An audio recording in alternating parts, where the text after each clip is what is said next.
Yo, YouTube, what is up? Welcome back to the Radar for Rastin Studios. What up, Mox? Guys, Friday Night Smackdown just finished up. A typical Friday Night Smackdown where it's pretty much all Roman Reigns and whatever he's doing, and everything else kind of falls to the wayside. That's pretty much works perfectly. You got 2 hours of Roman Reigns. Can't beat that. Just keep doing that. Yeah, we got the new Intercontinental Champion Big E getting into somewhat of a new feud, and we have some interesting tag team matches that went down. Some women's tag team matches, which is good. They're showcasing, continue to showcase the women's tag team division, which is a good thing. I'm really excited about 2 tag teams in the women's division, but we'll get into that when we do. We got one takeaway only from the show, and you all know it's Roman Reigns, right? Every week it's Roman Reigns the takeaway because he's the best thing going on the show, and his feud with Kevin Owens continues. In the world. Correct. Now, let's get into it. Before we do, I remind you guys to drop a like on this video and previous videos. We do appreciate it. Subscribe if you're watching and you're not subscribed. Hit that subscribe button, notification bell, so you guys alert when new videos are dropping, like this one and future ones that come out. Follow me on social media: Instagram, Twitter, Twitch, TikTok, all the same handles. Follow me on all the social platforms. In the description section below, you got the links. You already know: Amazon, highspots.com, Fight TV, Honor Club. Sign up, shop through there, use the links. Hits back towards the channel. Really do appreciate any support we can get through there. Now, without further ado, let's get right into it. One takeaway from Friday Night Smackdown. And Friday Night Smackdown started off with the Tribal Chief Roman Reigns, flanked by the Special Counsel Paul Heyman and his ride or die cousin Jey Uso. He's in the ring talking about he's basically hyping up Jey Uso, right, the entire time. He's like, he's talking about how he loves him. He's doing a good job. He's a main event player now. He's knocking it out of the park in every single match. And the only reason because of that is because he accepted and acknowledged Roman Reigns as his Tribal Chief. Which, I mean, come on. I mean, respect. That's the only way to get success nowadays in wrestling, is to accept and acknowledge him as a Tribal Chief. But they get interrupted by Kevin Owens, and then Kevin Owens starts talking trash to Roman Reigns, and he challenges Jey Uso to a fight. He wants to fight Jey Uso because Jey Uso's been a thorn in his side and been costing him twice already the Universal Championship in 2 matches. So overall, a good solid segment by Kevin Owens, by Roman Reigns. Roman Reigns got a lot of talking time here. I'm not a huge fan of him talking a lot. I think he should be a little bit, say a little bit less. But it is better than it was before. Yeah, there's times where you can pick and choose spots. I think it was important to lift up Jey a little bit because he's kind of just been like the lackey, kind of taking the ass beatings and coming in and being like basically Roman's bitch. So it's kind of important to like make him a little feel bigger than that. So I thought it worked for me. Yeah, so it was a good segment to start off the show. We'll get into it later. You see Kevin Owens in the back arguing with Adam Pearce because Adam Pearce supposedly doesn't want to make the match because Roman's kind of calling the shots. But eventually the match is made for the main event. Jey Uso, Kevin Owens. Roman Reigns really upset, so maybe we'll get a Roman beating up Adam Pearce angle, which would be pretty cool because Adam Pearce seems to be on every single show, so it'd be cool to see him get his ass beat. Next thing on the show is Big E versus Baron Corbin. Big E making his first appearance as the new Intercontinental Champion. He shows up in this match. It goes to a no contest. Now, obviously, you have Corbin coming out with Cutler and Blake, flanked on the 2 sides by them. Sami Zayn on commentary interferes when it looks like Big E's gonna get the win over Corbin. Then here comes Blake, Cutler, 3-on-1, and then Apollo Crews comes out to help out Big E. Apollo's back. He's helping out Big E here in this spot. Then this match turns into a tag match. Big E and Apollo Crews going against Corbin and Zayn. They get the win.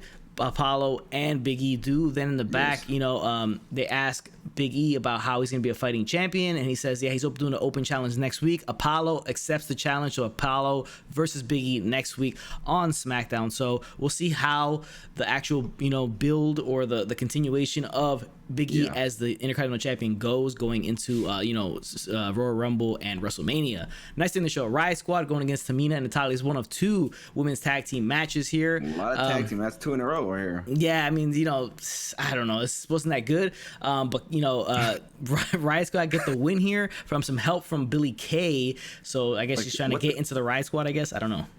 Is she? I don't know what's going on with this. That was a weird. It made no sense. I don't know. Whatever. Keep it going. Yeah, I'm not a huge fan of that, but whatever. No. Next thing on the show was another women's tag team match. Yeah, Sasha Banks and Bianca Belair versus Bayley and Carmella. This was good. These are 2 tag teams that I really, really like. And maybe we could see one of these tag teams face Asuka Charlotte at Royal Rumble or Asuka Charlotte at WrestleMania. We could see that coming up. So that was pretty cool. It was a solid, very, very solid match. But Reginald, obviously the lackey, the sommelier of Carmella, came into the ring and distracted Sasha Banks like 2 or 3 times when he showed off his athleticism for some reason. There's some cool flips out in and out of the ring, which they gave him a spot to shine. But in the end, she got her hands on him, punched him, but it cost her the match. Carmella was able to roll up Sasha to get the win for the team. So we'll see how they go moving forward. Next thing on the show is Daniel Bryan and Otis with Chad Gable on the outside versus Cesaro, Shinsuke Nakamura. Interesting tag team here, but you know, Bryan and Otis get the win. 4 tag team match of the night. 4 tag team match, which is pretty surprising. This was very AEW-ish. Very AEW-ish. Yeah, a lot of tag team matches here, but you know, Otis and Bryan get the win. They celebrate with Gable inside the ring. So we'll see. Is he joining them? Is Gable going to be more of a manager type, trying to manage these 2 guys in the tag team? Yeah. I don't know. We'll see what happens. But, you know, we'll see what happens to Cesaro and Nakamura, though. That's a big disappointment right there. Yeah. Next thing on the show, we had Sonya Deville sighting. She's officially reinstated. She did a little walkthrough through the backstage, and that's pretty much all she did. But everybody took notice that Sonya Deville's back, so I'm excited to see her back. Hopefully, she does something big in her return. Then we had the Street Profits in the ring celebrating New Year's. They started playing instruments, but then they got attacked by Rude and Ziggler. And then it seems to be Rude and Ziggler going for those tag team titles. Maybe at Royal Rumble that matchup will take place, or one of the matchups, because they're probably going to face a few times before that. But it'd be cool to see them as tag team champions. I'm kind of over the Street Profits being tag team champions for now. They've been champions for a while. They've been around for a year. I think they won February in Brooklyn, if I remember. So they're closing up on a year. So it's a hell of a run, but it's time to give it to somebody else. Let's be serious. Yeah, it is time to give it to somebody else. Now let's get to the main event: Kevin Owens versus Jey Uso. You know, the match was what it was. It was just a lot of you know, Kevin Owens beating the hell out of Jey Uso. He would end up, you know, handcuffing him, and that was pretty much it. Then, you know, after the match is called off, and here comes Roman Reigns to attack as they start fighting in the Thunderdome in the seats by the LED screens, and he comes to beat down of Kevin Owens. This takeaway number 1, and the other takeaway of the show, because they beat the living hell out of Kevin Owens here, smashing him into those LED boards, which I was kind of nervous about because they seem pretty expensive, but they're pretty durable because they took a ton of hits. They're also a $1 billion corporation. They're fine. They're not but we'll see what happens. But in the end, you have Kevin Owens being thrown off that, you know, perch on the Thunderdome by Roman Reigns through a table on the bottom. So the continuation of this man getting his ass beat and being, you know, a sympathetic babyface in the face of a monster heel in Roman Reigns with his lackey cousin Jey Uso continues, and it seems to continue. It will continue all the way into Royal Rumble, and I'm assuming that will be the match at Royal Rumble. Maybe something with a, you know, Jey in a shark cage above the ring or some weird shit like that. We'll see what happens, but it should be pretty interesting what will happen. Pole match? Yeah, Jey on a pole match. Maybe he'll have to go a series of matches against Jey, maybe even Jimmy. Who knows? To see if he gets another shot at Reigns, because he has 2 shots already. But this could involve a lot of Adam Pearce. You never know. Maybe Vince McMahon gets involved, but it could be some interesting things going forward. But he does get his ass beat one more time by Tribal Chief and his cousin Jey Uso. Kevin Owens and Roman Reigns right now, it's entertaining. I think we can keep going as long as this stuff still works, and it's still working. I can see it going past Royal Rumble even. Maybe like not WrestleMania, but just before WrestleMania or end of the Rumble, something like that, because Rumble is at the end of this month. We have another 4 weeks until the Rumble. Yeah. So, I mean, I'm excited. This is so good. It's good. It's good. I love the way that Kevin Owens is. I didn't love him as a babyface, you know, a couple weeks ago. Then he's getting the sympathy card, and he just keeps getting his ass beat, and he keeps getting up and taking an ass whooping and keep coming back. So it's making him a stronger baby face. So it's just great work by it's so crazy that there's like stuff like Ruby Riott and the Riot Squad Billy Kay crap, and then there's this stuff on the same show. You're just like, it's just so off the wall how good we are with Kevin Owens and Roman Reigns right now. And Roman Reigns doing the best work of anybody on the planet in wrestling. I don't care what anybody says. It is the best wrestling on the planet right now is Roman Reigns. So I'm excited every week. I look forward to SmackDown. I enjoy it. 2 hours, easy. Roman's on there to start the show. Roman's there to end the show. Love it. Yeah, it's all good stuff. Like the whole match was just, you know, Kevin trying to get baiting Reigns to come out and attack him, and then Reigns kind of like, you know, lured him in and then attacked him by the Thunderdome. That's when the beatdown happened. But it all makes, you know, Owens look like a badass in the beatdown in the beginning, and then he keeps coming back for more.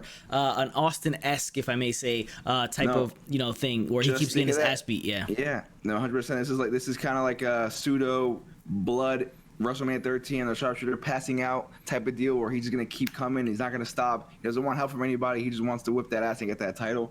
Love it, man. Yeah. Love it. Now, he's doing a great job. The only tough part is that he probably will not win the title. That's the only thing. I doubt McMahon will go with Owens Reigns at WrestleMania. It doesn't seem like it. It seems like he's probably going to go with a bigger matchup.